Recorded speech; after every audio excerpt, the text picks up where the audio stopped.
Hi everyone, in front of me I've got OPPO Find X9 and let me share with you how to allow unknown sources on this device.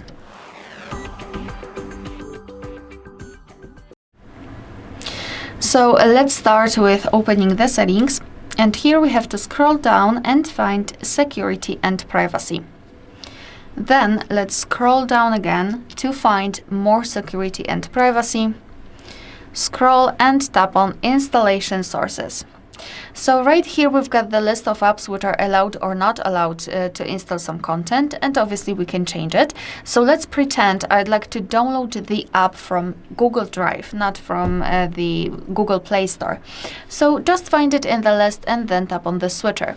Your device will ask you if you really want to do it, because basically you have to be aware that you're doing it on your own responsibility.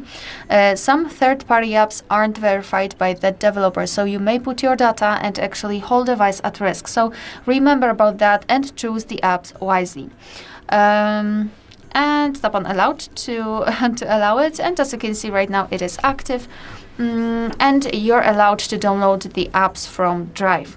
Of course, you can always remove previously granted permissions just by tapping on the switcher again. Alright, so that will be all. Thank you so much for watching. Please hit the subscribe button and leave the thumbs up.